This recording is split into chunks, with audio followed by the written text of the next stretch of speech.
Do it in English. Warning. Not like that. Right, okay. Warning. This podcast contains strong language and adult themes. That's like Walsh. Yeah, okay, right. Warning. This podcast contains strong language and adult themes. This podcast is not suitable for children under the age of 15 or office workers who create and then laminate passive-aggressive kitchen signs. That's the science. When you find yourself in a safe space, ask yourself, what is it you can't face? That was flat. Now, what about the differences between us? I think our partnership is unique, and maybe we'll just do some stereotypical differences. Okay. I have a husband and 2 children. You are a gay woman living In a bachelor pad. in a currently. bachelor pad. Are the differences the way we spend our time? So, I mean, we both work together. Yep. For our day job, but then on the weekends we have vastly different experiences. I just wanted to give you a bit of an overview of what I spent my time doing on the weekend. As a working mum, every weekend includes a daily dose of Westfield. Really? Daily? Daily dose. Really? Saturday, Sunday. Absolument. Even if it's just for an hour, it's an opportunity for me to window shop and shop. With the kids? Absolutely not. Okay. No. This is like a sanity space. It's a sanity space, and it will be under the pretense of I've got to pick up a few things from the grocery store, like supermarket, or I've got to return something or whatever, but it's an opportunity for me to just browse, have a coffee, whatever. It's a mum's Mum's time zone. out. It is a mum's time.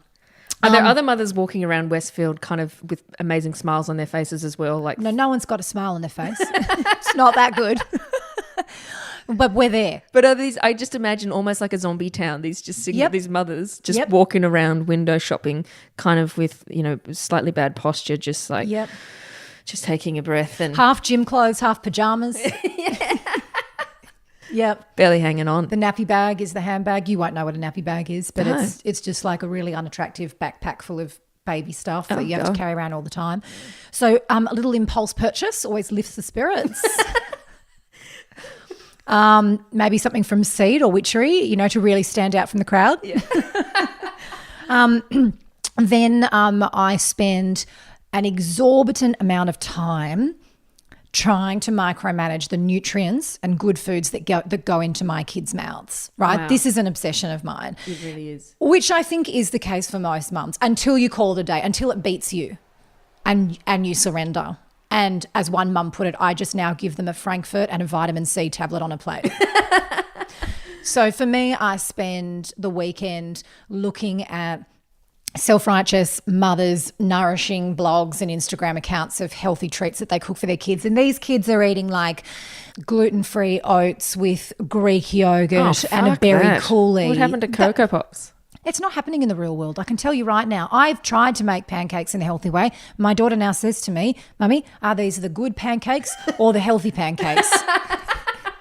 And every single time I try and trick her with coconut flour and she tries it, has one little bite and then goes, no, thank you. And she'd rather not eat for the day. Yeah. I'm trying to encourage these positive, good, nourishing food practices, and it's really hard. And I spend a lot of time doing it and then beating myself up over it. So last night's dinner, I got these massive cos lettuce leaves, and I thought if I make that like the boat and then chop up the veggies and put it in the boat, and then I did homemade meatballs, and then I tried to tell them that quinoa was baby rice. You try and tell your husband that as well? Oh, he won't go near the stuff. Anyway, all of that gets thrown on the floor. We cry, we have tantrums, we end up having Weet-Bix. So, which was fine until I read The Grain Brain, and now I'm paranoid that bloody wheat's going to give them Alzheimer's. So I'm trying to hide quinoa everywhere I can. It's a lot of effort. It is a lot of effort, and I noticed myself when I was watching my kid eating, he had some veggies on his plate and he picked up a bit of broccoli, and I was mid-movement, like walking across the kitchen floor, and I noticed myself completely freeze, like hand where it was, mouth not moving, eyes not moving, because I thought any microscopic atomic shift is going to sway him in the other direction and it'll put the broccoli down and he won't eat it. And I thought if I just stay completely still, oh God, he might eat it. He's eating it. And he took a mouthful, and I've never felt so satisfied in all my life. That he chose the broccoli. That he had a mouth, that he put it in his mouth, that it touched his tongue, and it's some tiny, tiny little, tiny green tendrils might have stayed in his baby molars and leached nutrients down the back of his throat, which makes the fact that he spent a whole day eating multi-milks just a little bit less bad. What is it you come? So that was my weekend. That was your weekend. And I'd like you to share a story which is obviously in direct contrast, which is not hard to. No. But in particular, I want you to share the time you went to a female ejaculation workshop as a contrast to me going to Westfield and making homemade meatballs with hidden quinoa. I mean, sometimes you just need to learn how female ejaculation actually works. It's a very hard sentence to say. It really is. Female ejaculation. How female ejaculation works. Yeah, I mean, so you go into someone's house, turns out, where there is a projector set up showing you the exact correct anatomical version of what a clitoris actually looks like. Boring. Get to the human stuff. May I say that this was actually, all this education was delivered by a man. Really? Yes, who's quite well known and respected, whatever boring stuff in the world. Anyway, getting to the goods, we actually found out the actual technical elements of where we'll call it ejaculate, comes from. And then we were lucky enough to have a live demonstration. Okay, everyone be quiet and listen. Okay. Everyone just be shifted quiet. on our seats. Yep, okay. But set the scene and leave no detail out. Okay, I need to set the scene. All right. So basically, we're in someone's home.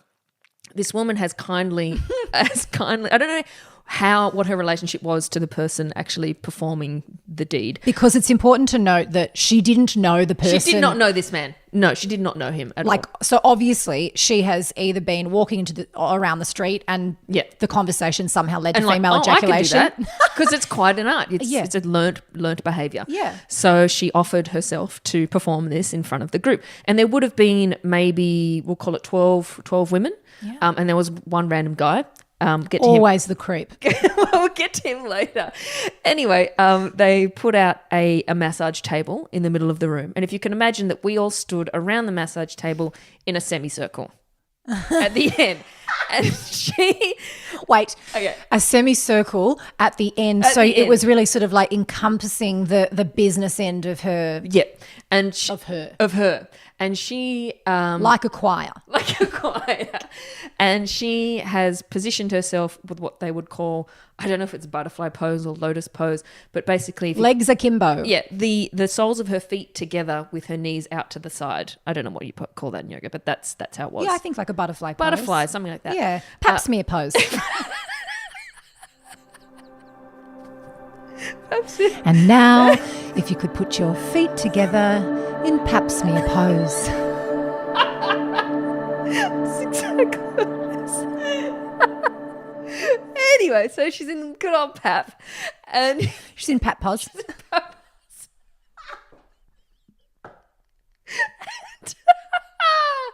Fuck. Okay. So now she's got she had a sarong, like. Now why would you bother is my question. You're about to piss out your clitoris. Why would you bother with a fucking sarong? Oh God, as a modesty cloth. What, to cover your belly button? I don't know. It was like from her belly button up to her neck. Like it was some weird kind of corpse situation that we were just viewing the bottom half of her. Like of a magic show. Like one of those bodies. Exactly. Anyway, so she sets herself up and the guy performing this thing, because you need someone, turns out in this demonstration, to perform the actual insertion, the finger insertion, to stimulate this particular area on the inside of the vagina to make this whole thing happen. And he referred to it as the come hither motion. So if you can imagine, the two fingers and then you basically kind of... Like you would say to anyone in the street with your two fingers up in here, come hither. And then it's hilarious because he goes, now I just want to let everybody know that, normally I would do this with rubber gloves, but I've spoken to... I feel like this complete stranger. I feel like her name was like Annika or something like that with a K. Like it was like a Dutch or like a Dutch kind of Swedish type thing. Yeah. So I've spoken to Annika earlier, and she's okay with me not to use rubber gloves. Ooh. And then he says, "Look, I I'm actually going to be using my left hand. I'm right-handed normally, but I'm actually going to be using my left hand for this because I was in a motorcycle accident earlier on this week. So I can't finger at it. And he pulls up his top and he has basically like rabies scars all up his entire arm and all down his wrist. Like it's just one big infection. I'm actually going to be using my left hand, guys. So we're going rogue here, guys. Yes. Oh, Jesus. And he's like, so it's hygienic on every level. it's hygienic on every level. The safety, no gloves no and gloves. the leprosy. Leprosy. Cat pose. Come on, Annika. Exactly. So, but he was doing the disclaimer because he's like, I've never really done this with my left hand. Oh, my gosh. So I can't guarantee So I it'll can't work. guarantee it's going to work. So basically that was hysterical. And I've got to say that I'm there with my very fucking good friend. And by this stage, we are so deeply kind of moved in an hysterical way by this that we have moved to different sides of the semicircle. Of course. Absolutely. I cannot make eye contact No, with no, each no, other. no, no. You never could. Cannot believe this is actually happening. Are you in the light? Well, this is the thing. Yes. Imagine it's probably 4:00 in the afternoon. Like a meeting room? Like a meeting room. In an office? Yeah. I wouldn't say they're fluorescents, but all the lights were on in the room. Okay. So he basically, we're standing around and it's quite silent in this lovely old house. And so he basically puts a whole heap of coconut oil on his left hand fingers, starts to just kind of rub it all over her, and then gently enters her and starts the come hither motion. And I'm gay, so I've seen a lot of fingering, lots of vaginas up close. But I'm looking at these straight women around me, going, this must be so full on. Like, yes, for imagine being a straight woman seeing this for the first time. Yeah, someone else get in an instructional way fingered and also to learn something. I mean, dare I say it should be part of the curriculum at boys' schools for all of the straight gals out there. Am I right? Oh, you put that to the principals of all Well, the I North will. Shore. Let's get a bit more mod. Exactly. So you're standing in a semicircle choir formation around this girl's pat pose. Yeah, yeah. Legs akimbo. Lights are on. Yeah. Okay. And all you can start to hear is like this. And that's where it gets intense for the straight women. Yeah. And you're like, oh my God. And Are Annika's eyes open? I feel like no. I feel like she definitely had her eyes closed. Yeah. Okay. So we're getting this like, and there's actually probably started more like, and then got faster, which I'm still imagining is quite confronting for all these straight women in the audience. And I guess after several minutes, the intensity got more. And I mean, fair play to this guy. He did not stop. There was no way that he was going to kind of go, I'm done. Tennis elbow. Nothing. No, he was in it. And he was committed, and there was, you were going to rely on him to keep going, like like the little engine that could. exactly Punching away. Just like like he Stay with me, Annika. And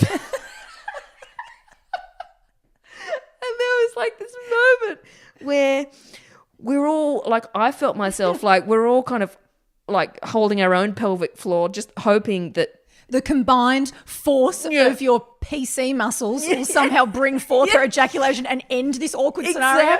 Exactly. And we were like, sorry, did you watch the Care Bears growing up? I did, but I don't know any reference. Okay, the Care Bears used to, anyone that grew up in the 80s, they used to stand in a semicircle and they used to let their love shine through their chests and they would call it a Care Bear stare, and all of the light would join forces and like make a miracle happen. That is what was happening. That's where we were just like, please come. Like, do it for Glenn. Do it, whatever his name was. Glenn, it can be Glenn. And you could feel everyone like hold their breath while this, like he was just like, like just going for it. And it was at this one point where we all just fucking knew it wasn't going to happen. The ejaculation that we had signed up for. The well had run dry. It's never going to happen. And you could see Glenn feel that too. And he started to slow down.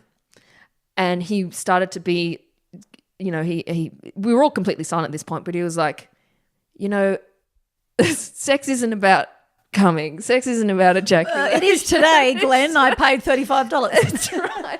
it's totally fine if it, it doesn't happen. We don't want to put any expectation on this beautiful soul of a woman, Again, we do, Glenn. Yeah. Okay, so basically we get to the point where the insertion is getting really, really slow, to the point where he actually pulls out and puts his hand on her beautiful yoni. Yoni is the Sanskrit word for vagina.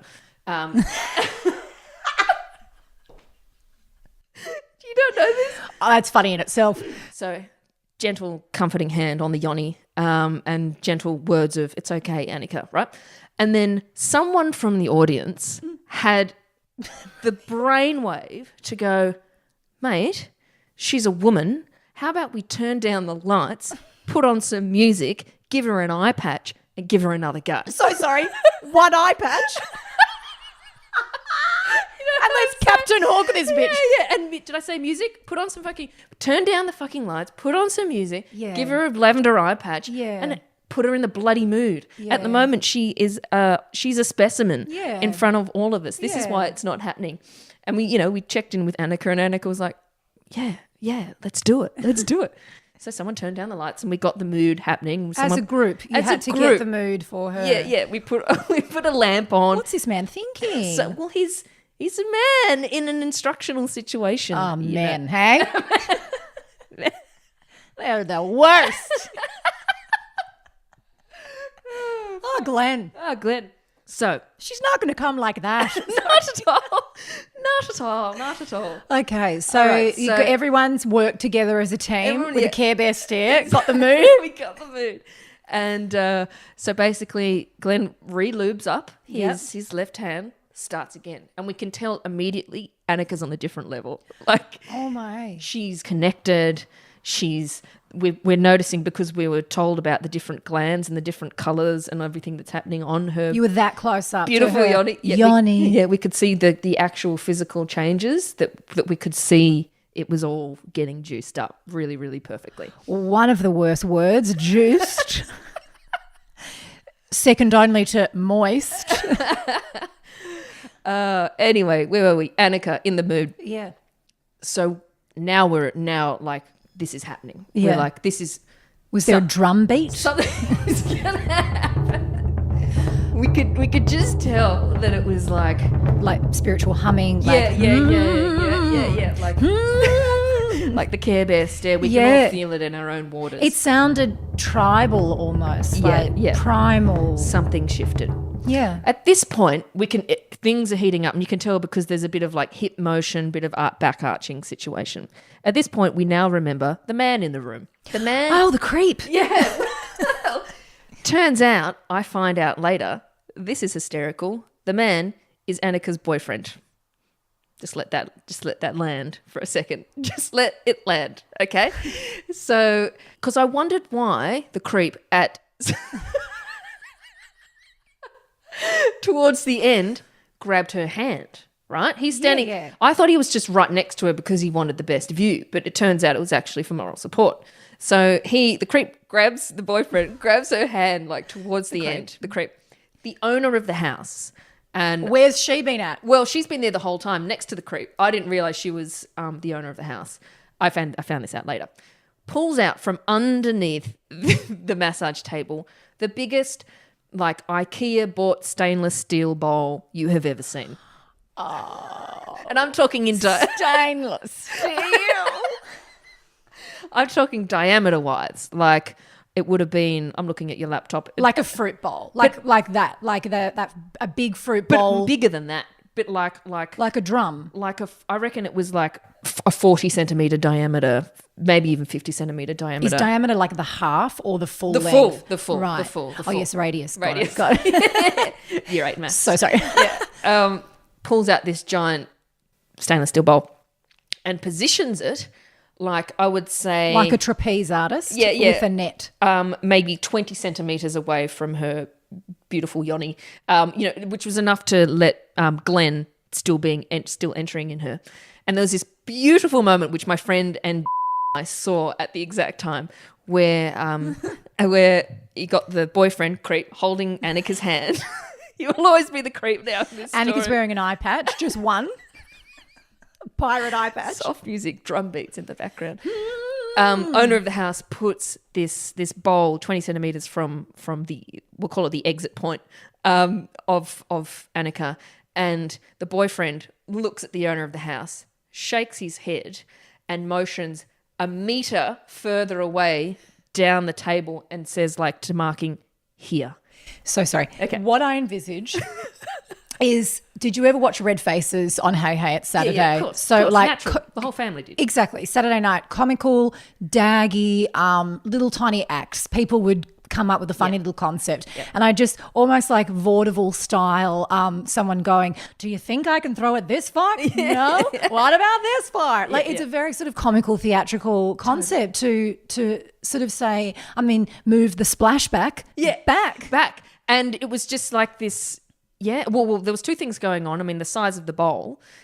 Turns out that, well, I don't want to ruin the surprise. So basically now our bowl is a meter down the table.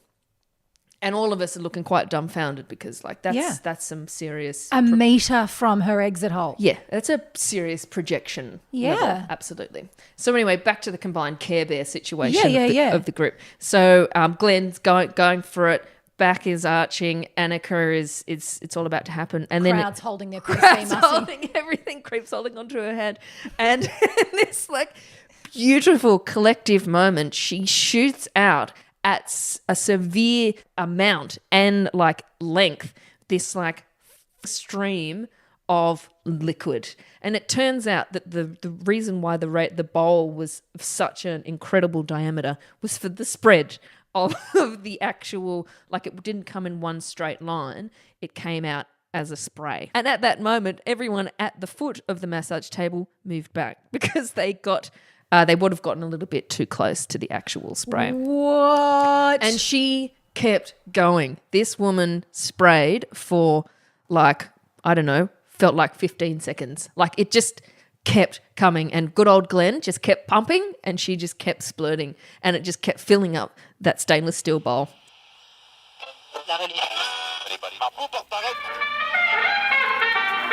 Pardon me, boy, is that a 40-liter deep dish? 'Cause my ejaculate is coming and I don't know where to put it.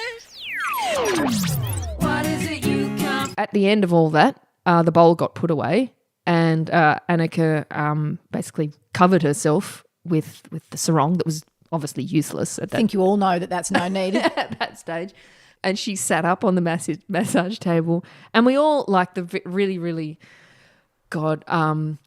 mature, sensible women that we were, thanked her from a really amazing space. You know, one of those, which was genuine, but also like, you know, it's kind of one of those situations where like at the end of it, and I got in the car and we're like, what the fuck just happened? Yes. Like, that was rough. did that was right. We will talk about this for the rest of our lives. Yeah. Like, this is an intense fucking story. But we all thanked Annika for her bravery. We thanked the creep for his support. We thanked Glenn, obviously, and his left hand. Well, also, Glenn, the other picture I have is of Glenn removing his hand and then walking to the bathroom. Like a surgeon. Who's ready, who's scrubbed. Like it was somehow going to fall all over the floor or something if he didn't have it upright. Yeah, you know? yeah. Like, don't let it drip. Just a claw. And he just quietly... He was a shell of a man after that. Just quietly excused himself. How's he going to the drive home? What is it you come? I'd go with an Australian accent. I don't think that your strength is in accents. I want to have a go at an English accent though. Okay, go. This podcast is written, performed and edited by Sarah. I'm going with the English accent. Hold on. This podcast is written, performed and edited by Sarah and Dara. Find us on Facebook or Instagram at You Can't Face. Leave a comment or share a photo of something that really irritates you and make sure to use hashtag Don't Be a Cunt. All right, Aussie accent it is. And to our friends of the radio audience, we bid a pleasant good night.